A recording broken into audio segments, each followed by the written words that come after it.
What if I told you that you did not have to rush into sublimation? Guess what?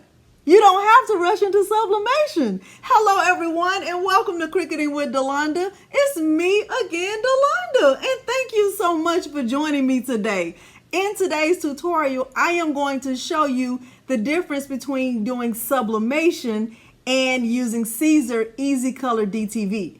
Now, if you are worried about rushing into sublimation because you see everyone else rushing into sublimation, I don't want you to feel that way. There are so many other viable options that will give you beautiful, vibrant images that you can print from your regular inkjet printer. These two bags were done with pretty much the same process. One of them is sublimation and one of them is not. And if I didn't really take the time to point it out to you, it would be hard to tell, okay? So in this tutorial, I'm going to show you both processes, and I want you to be comfortable with continuing on without rushing into sublimation, because there are a lot of questions that go along with getting started with sublimation, and I don't want you to feel like you have to rush into it. If you find this tutorial helpful, please consider liking the video, subscribing to my channel, and turning on the bell for notifications, because I do upload new content every single week. Now, without further ado, let's look at the materials and then jump right into Cricut Design Space. You ready? Let's go. The materials I'm going to use for this project include my Cricut Maker. However, you could do this project from any full-size Cricut cutting machine. I am using these large canvas bags that I purchased from Amazon. I am using a green standard grip mat, Siser EasyColor DTV, heat-resistant gloves, butcher paper, sublimation paper, Cricut brand of heat-resistant tape, a lint roller. I'm using my StarCraft clamshell 15 by 15 heat press. My ink is Hippo Sublimation ink. And the two printers that I will demonstrate with in this tutorial is my Epson EcoTank 2760. That is my sublimation printer. And I'm also going to demonstrate with my Canon MX470 inkjet printer. And without further ado, let's head on over to Cricut Design Space. I am in Cricut Design Space and I'm connected to the Cricut Maker. What I'm going to do first is upload the image that I plan to use in this tutorial. It is this one that says, God says you are. And when I bring it in, I can see that it is already much bigger than Cricut Design Space will allow. I am going to just click right here in the top left and bring the image down a little bit, and I'll move it up here to the left. I'm also going to decrease the view on my screen to right at 75%. And I will just bring the image down.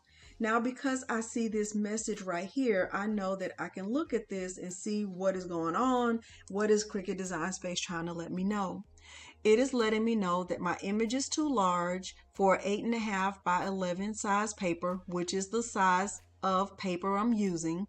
And it lets me know that the maximum size for paper this size is 6.82 by 9.32. So what I'm going to do is use that information to my advantage. I am going to grab a rectangle from over here in the shapes panel. I'm going to just grab this one right here, and I am going to unlock it, and I'm going to change the width to 9.32, and I'm going to change the height to 6.82. Okay, so I know that anything that fits in this box will be within Cricut Design Space's allowable print and cut spacing guidelines. Okay, so I am going to change the color of this rectangle to white, and I'm going to arrange it to send it to the back, so that once I start to put my image on top, I know that I can see what it's going to look like.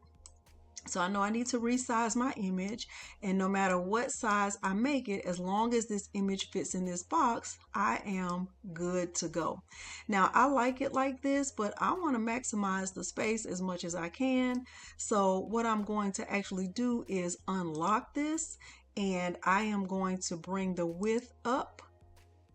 Okay, and I'm also going to bring the height of this up. Now I don't want it to be too warped. I don't want it to look weird at all, but I do want to maximize the space. Now I think this looks fantastic. I think it looks really nice, and I know that, you know, I'm still within Cricut Design Space's allowable space. So if I were to take both the rectangle and the image and flatten this, I'm not going to get an error message because this is the size that Cricut Design Space will allow. Now, what I'm going to do next is I am going to duplicate this. One of these images will be used for sublimation, and the other will be used for the Siser EasyColor DTV. We are going to do both, and we will be able to make a comparison. Let's click Make It, and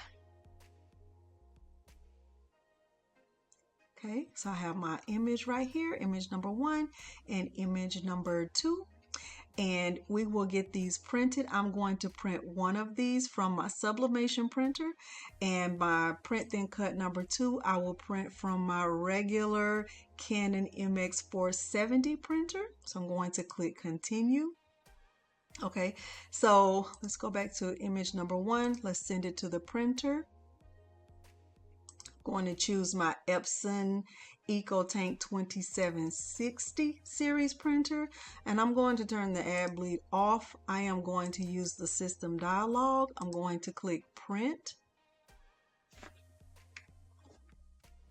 I have my one sheet of A-Sub sublimation paper that I'm going to put in the back of the printer.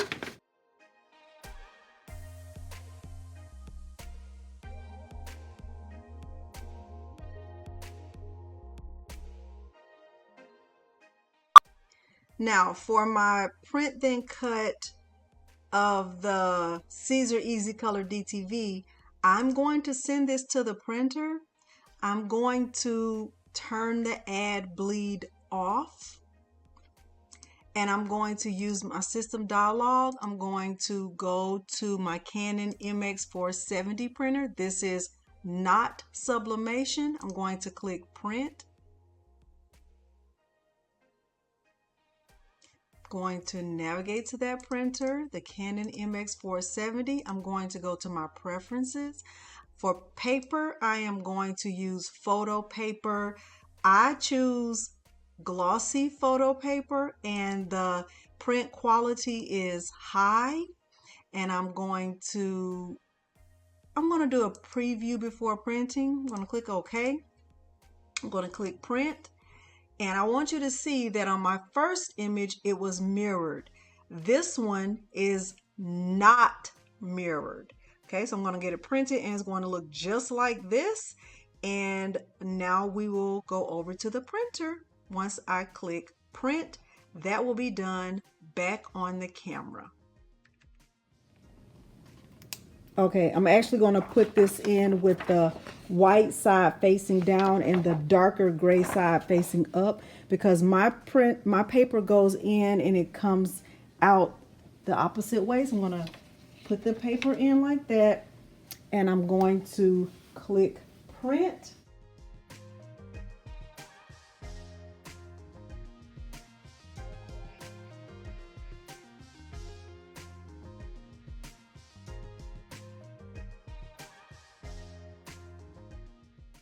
So I have both of my mats here. This is the mat that has the Siser EasyColor DTV. You can tell because this one is not mirrored.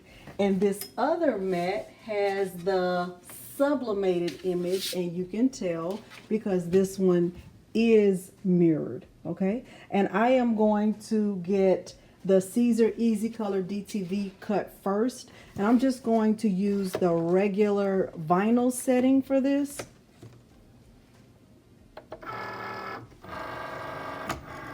So on my Cricut Maker, I am going to choose premium vinyl, and I will get this cut out.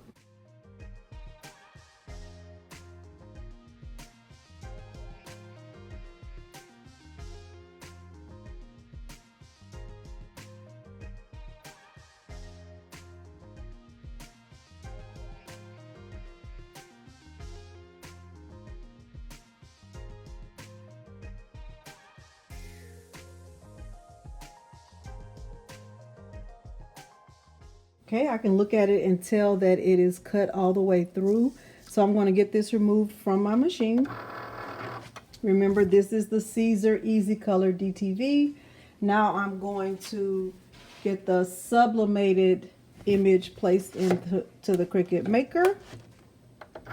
And for my cut setting on this, I typically use the infusible ink transfer sheet cut setting.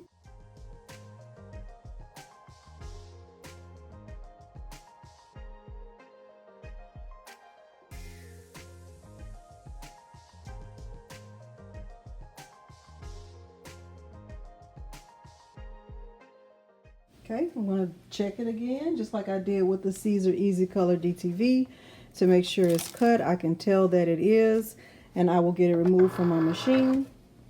And if you're wondering why I use a different cut setting for these, this has like a more of a flat sheet of paper, and the Siser EasyColor DTV is more rubbery because it's considered as vinyl.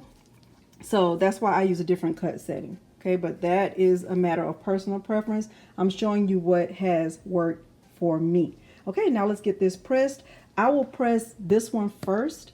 This has to be pressed at 315 degrees for 15 seconds, and I already have my heat press ready.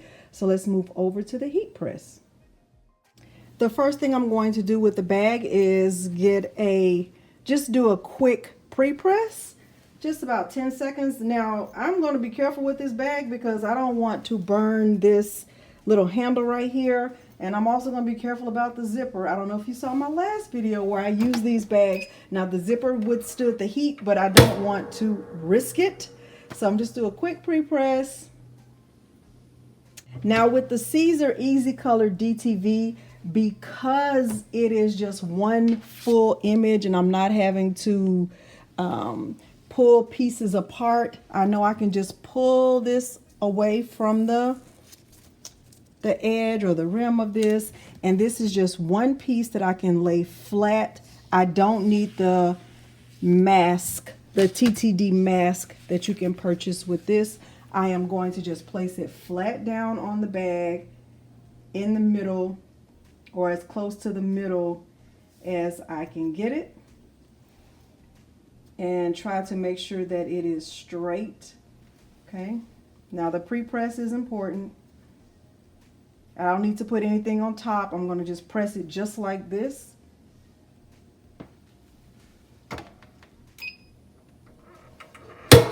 For 15 seconds.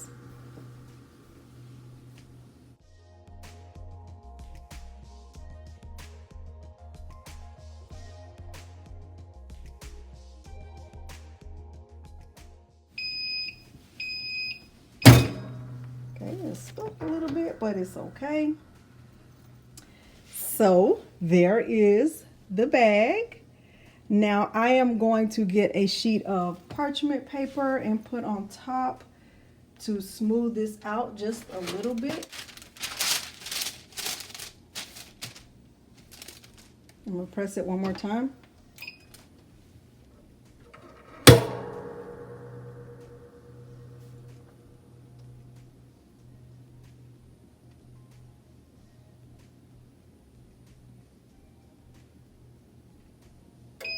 Okay.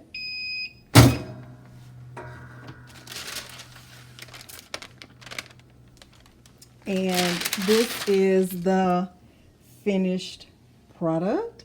And what am I going to say? I love it. I love it. I love it. I think it's beautiful. Look at this. There's nothing on the inside. It's still intact. If I want to add a name to the other side, I can. But let's look at and see what the difference is with this look and with sublimation. So I'm going to grab another bag. All right, for our next bag, my heat press is almost up to 400 degrees. I'm going to go ahead and do a quick pre-press. But I am going to do a lint roll first.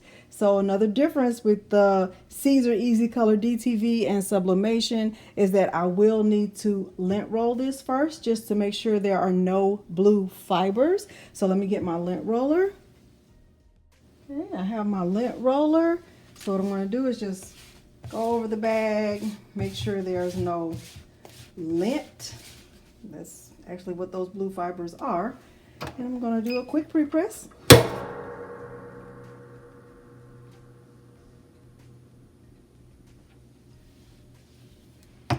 And I am going to get my image placed down. This is the sublimated image. You can see now why it had to be mirrored. I'm going to place it down on the bag. Make sure it's as straight as it can be. And I am going to add some heat resistant tape. I use the Cricut brand of heat resistant tape. It's just the one I prefer. It's a matter of personal preference. You will use the one that you like. I will use the one that I like. And everyone will be happy. Now I'm also going to, let me tape the top and bottom just to be on the safe side so we don't get any of that ghosting that we don't love. We do not love it. We do not love it.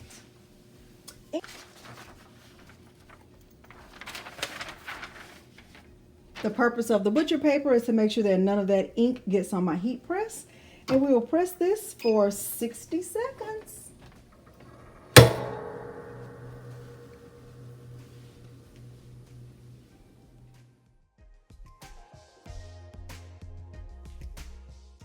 All right, I have grabbed my gloves and hopefully it all worked out. Let's see. Let's see, let's see, let's see, let's see. Ooh, I love it. Wow, I love it. I love it. Look at that. All right, this is the one that is sublimated, and this is the one that has the Siser EasyColor DTV. Now let me go to the table and give you my final thoughts, and we will have some good lighting over there. Okay. Okay, so this is the bag that has the Siser EasyColor DTV, and I want you to see that you can probably see it has like a white, like the white background, but I do think it came out super cute. I love it. I think it's beautiful. I absolutely love this. And this is the one that has the sublimated image. And if I held both of them up at the same time, I would have to tell you, unless you were really paying attention to the bag right here on the corner. But both of these look absolutely gorgeous, and hopefully you can tell, and hopefully you are not in a rush to get started with sublimation, because in my opinion, if you've already tried infusible ink, you will know that infusible ink works a lot like sublimation. However, if you want to get a printed image, you will have to use something else like a photo transfer or use the Siser EasyColor DTV. I love the Siser EasyColor DTV. It washes nicely. It's easy to use. I think this is a fantastic way to get started with using images and learning how to do print then cut with the heat press. I just love it. I love it a lot. Now, the Siser EasyColor DTV does come with instructions for how to use it with the Cricut Easy Press, and it also comes with instructions for how to use it with your household iron. So in my opinion, you just cannot go wrong with it. At any rate, hopefully you found this tutorial helpful, and if you did, please consider liking the video, subscribing to my channel, and turning on the bell for notifications, because I do upload new content every single week. Thank you so much for joining me today, and thanks for watching. Bye.